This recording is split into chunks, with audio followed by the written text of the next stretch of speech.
Bienvenue dans les podcasts Alikama, les podcasts qui font du bien. Une production de Elder Almeida pour Kaizen Santé, avec la participation de Isabelle Ribeiro. L'aubergine se dit en chinois Kiezi. Elle est originaire d'Inde ou de Birmanie. On la cultive en Chine depuis plus de 4000 ans avant notre ère. Et c'est seulement au XIIe siècle qu'elle est acheminée par les Arabes en Europe.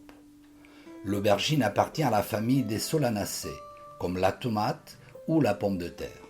Elle fournit de nombreux minéraux, des oligo-éléments et des vitamines.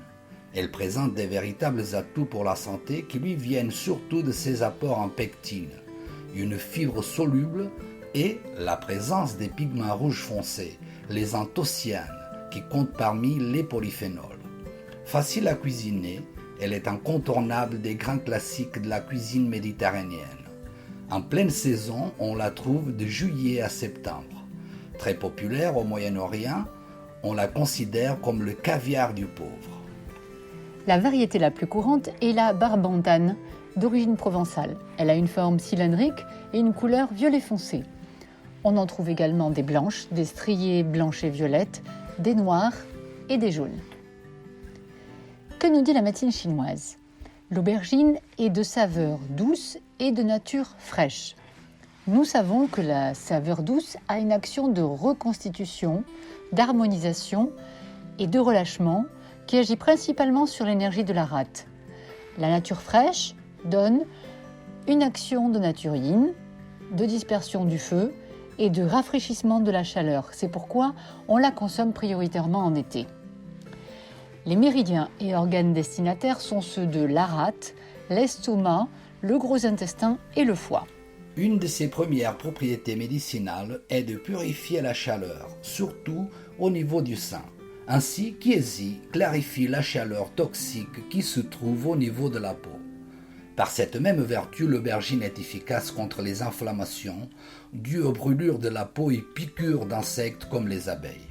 Il est recommandé dans ce cas d'utiliser la chair d'aubergine bouillie ou un brouillard cru que l'on applique sous forme de cataplasme sur la peau. Elle contient des propriétés curatives et balsamiques qui aident à apaiser les douleurs et à adoucir la peau.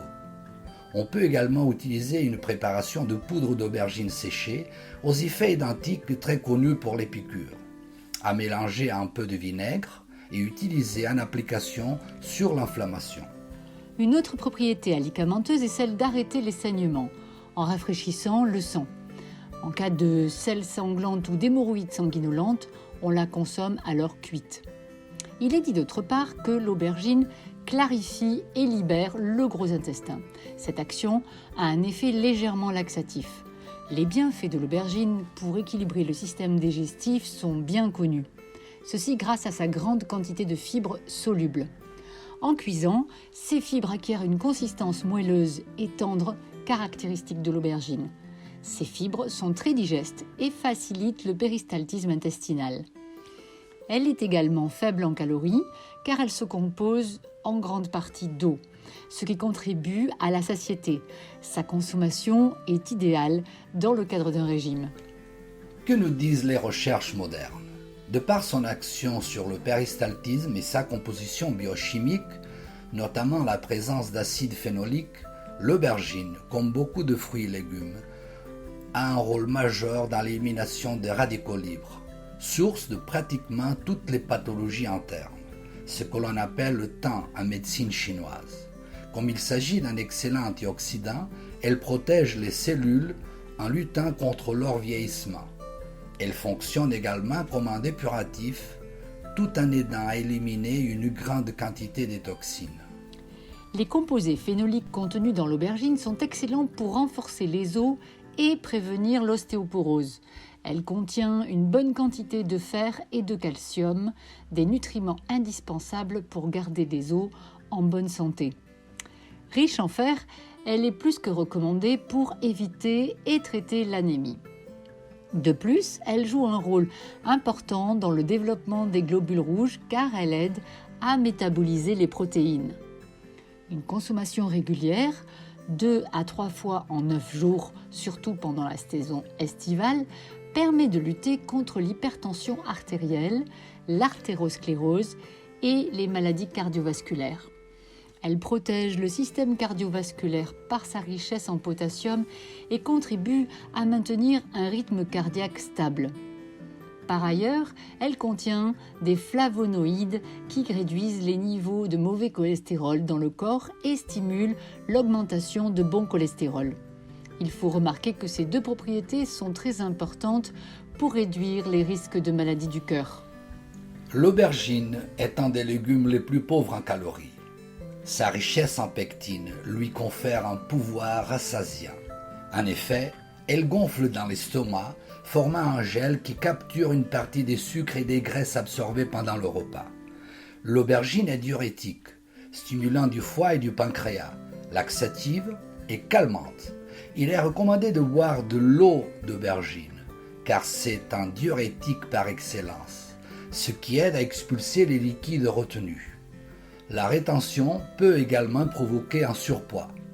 Donc, si vous souhaitez perdre quelques kilos, n'hésitez pas à inclure de l'eau d'aubergine à votre routine quotidienne. Cette accumulation des liquides survient à cause des différents facteurs comme la menstruation, la ménopause, la grossesse et les maladies rénales et cardiaques, entre autres. Comme elle contient de la vitamine B3, l'aubergine est utilisée pour stimuler la croissance des cheveux. Elle contient également de la vitamine A qui stimule la production de sébum et permet d'hydrater les cheveux et d'éviter leur chute. Un autre des bienfaits de l'aubergine est de garder une vision saine et de prévenir la cataracte grâce à l'anthocyanine, le composé qui aide à améliorer le système nerveux central. Quelques recommandations. Avant tout, il faut savoir que l'aubergine est une véritable éponge à huile. Il est déconseillé de la noyer dans une friture. Pour éviter cela, mieux vaut la faire dégorger. Le mode de cuisson méditerranéenne est largement recommandé. Un soupçon d'huile d'olive, une huile végétale de première pression à froid et un peu d'ail et le tour est joué. Le type de préparation est très varié. Sauté, bouilli, à l'étuvée, en soupe, grillé à la plancha, préparé en persillade, en purée ou farci. Elle s'associe très bien aux tomates, courgettes, à l'ail et aux olives. C'est la base de nombreux plats comme la ratatouille, le thym, la moussaka, entre autres. La peau de l'aubergine est riche en antioxydants.